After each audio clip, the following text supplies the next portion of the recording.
Egunon eta ongi etorri Urubia podcastaren 13. atalera. Eko proiektua aipatuko dugu gaur. Izen erakargarri horren gibelean, makroproiektu bat gordetzen da. Karbono isurketa apaleko bioegegaiak sortzea da helburua, baina errealitatea ahunt bestelakoa dela salatu dute hainbat talde ekologistak. Batez ere, Ipar Euskal Herriko oianak ahaskatuko ditu. Zer da Frantziako gobernuak sustatutako xede hori, zer ondorio ukanen ditu oianetan, uretan eta energiaren sektorean, azter dezagun. Eko proiektuaren helburua da, itsasgarraio eta hegazkinek gaur egun erabiltzen dituzten petrolio egegaiak, karbono isurketa apaleko bioegegaiekin ordezkatzea.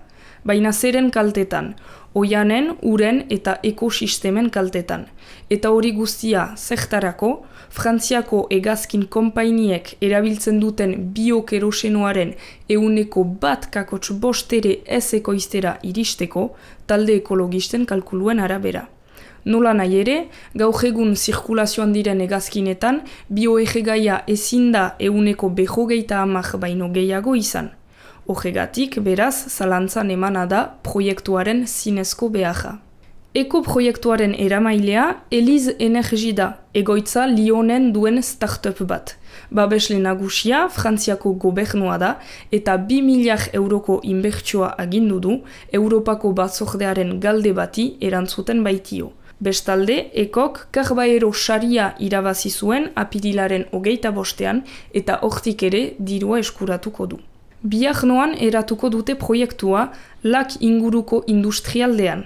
3 fabrika eraikiko dituzte gaurtik 2028ra. Lehenak hidrogenoa ekoitziko du, bigarrenak biometanola eta hirugarrenak biokerosenoa.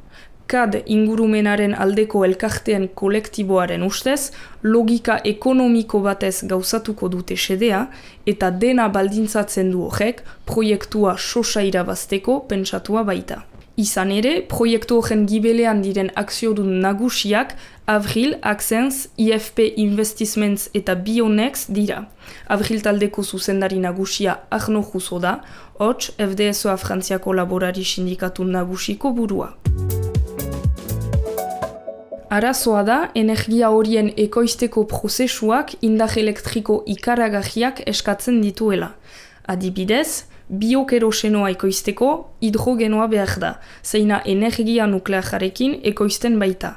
Eta hidrogeno horren ekoizteko pentsatu duten elektrolisiak 520 megawateko potentzia beharko du. Pirineo Atlantikoetako departamentuko urte oso bateko kontsumoari dagokio, eta beraz, departamentuaren kontsumoa bikoiztuko lukete kolpez. Ekologisten arabera beti, ekoproiektuak ekoiztuko lukeena baino 1,8 aldiz energia gehiago kontsumituko luke. Eta hori, gainontzeko industria eremuaren funtzionamendurako behar den energia zenbatu gabe. Horregatik, KAD kolektiboak neurrigabekeria nuklearra deitu dio proiektuari. Oianen etorkizuna da kezka handienetariko bat.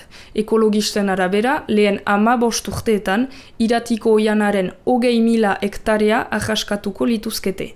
Lehenago, ejandugu bioegegaiak ekoizteko Europako galde bati erantzuten diola proiektuak, baina Europako araudiaren arabera, oianetako zuhaitzak mozteak karbono bilan neutroa du, kontsideratzen baitute zuhaitzak behiz pusatzen direla.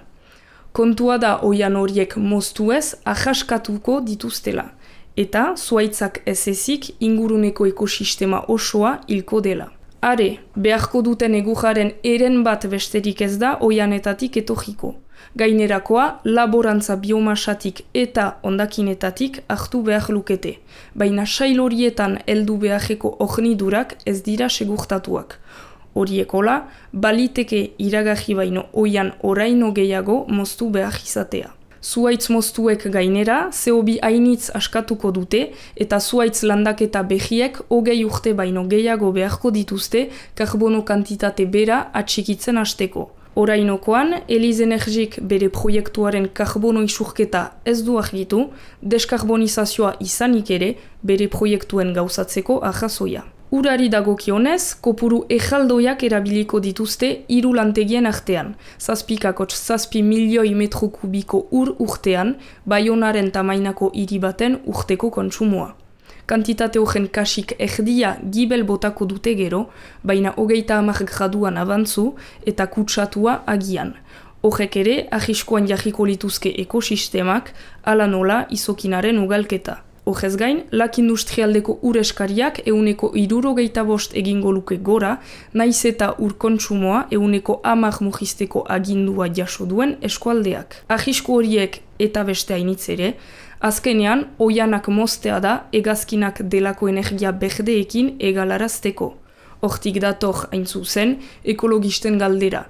Ez dea arazoa alderantziz tratatzea. Hau izan da dena gaurko, eskerrak beste behin ere Urubia podcasta ikusi edo entzuteagatik, informazio gehiago atzemanen dituzue berriako artikuluetan, edo Ipar Euskal Herriko hitzak gaur berean gai honetaz atera duen erreportaian. Guk helduden hilabetean behiz ikusiko dugu elkar, beste gai baten inguruan solastatzeko. Anartean izanuntza eta laster arte.